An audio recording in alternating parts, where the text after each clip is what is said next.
Hey, how's it going? I got a 99 Suburban here that got quite a few miles on it, and I had taken it in and got a air conditioning recharged and stuff a couple of years ago, but every year there's actually a little leak, so I have to recharge it myself. But I want to make this video as quick as possible.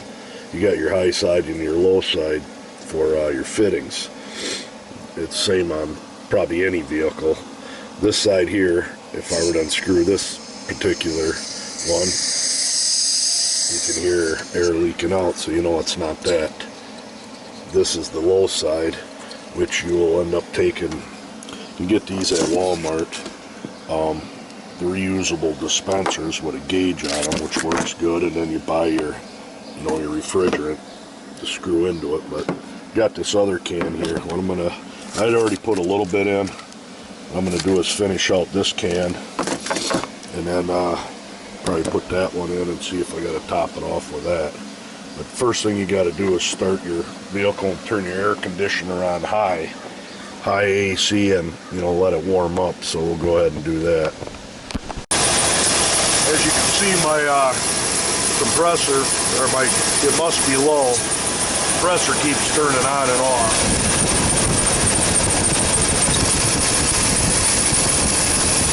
Right there. So I'm going to go ahead, just see how much what my pressure is on the tank.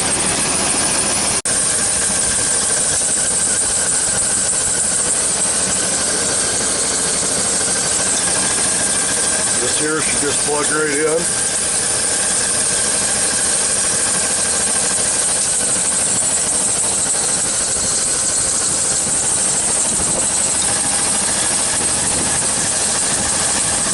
On these here, I'll ask you to, like the temperature outside, probably, I'd say 80 degrees, so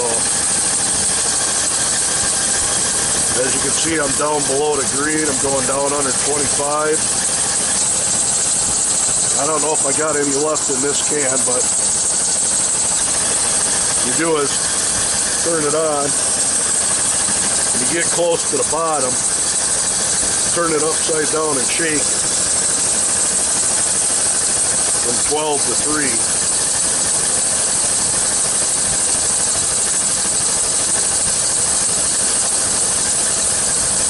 As you can see already, the pump is staying on now. There must have been a little bit of Freon left in this can.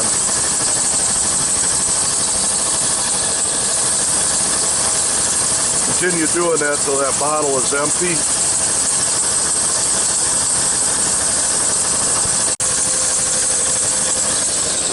Bottle seems good and empty. So what I'm going to do is throw this other guy in here now.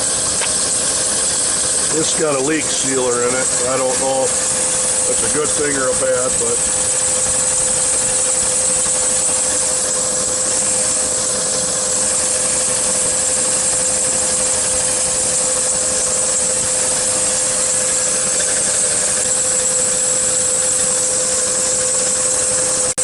good with this one here. You can see the actual fluid going through.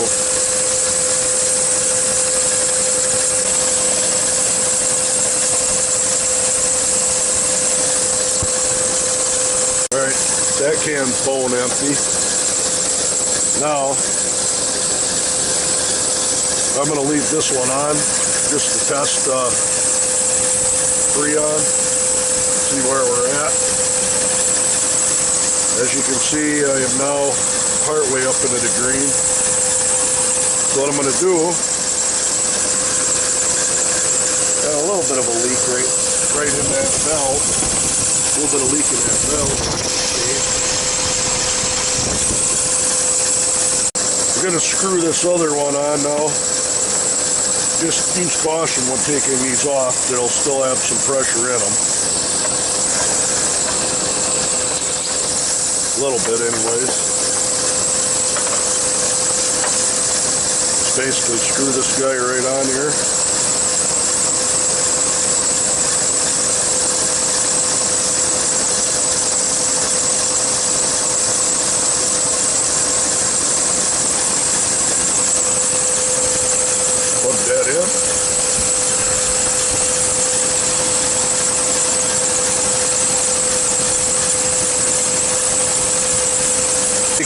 from a couple minutes to 15 to empty one of these guys out.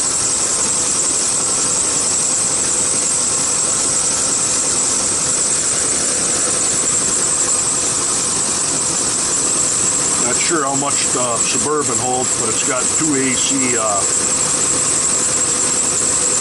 front and rear AC. It's like 3 or 4 pounds, something like that.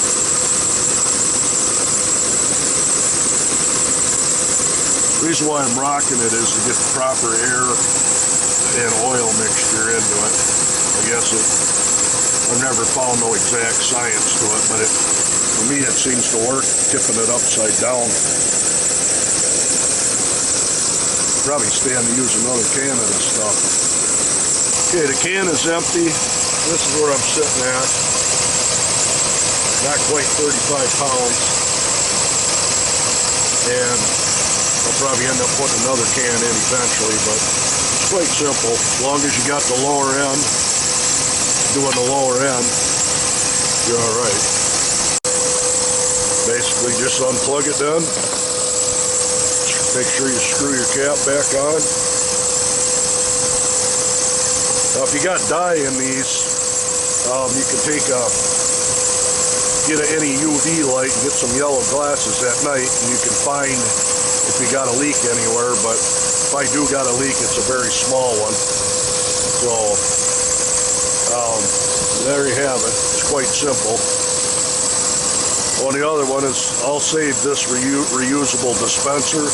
I picked this can up for $8 at Farm and Fleet, so quite handy. Eventually you got to end up getting it, basically vacuumed out, but it's a cheap fix if you need some quick air.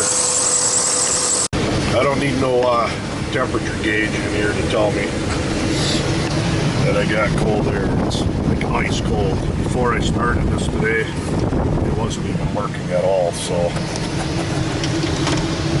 I said I just ran 2 cans, about 16 bucks into there. That'll get me through the rest of the year easy, even if it does leak a little bit.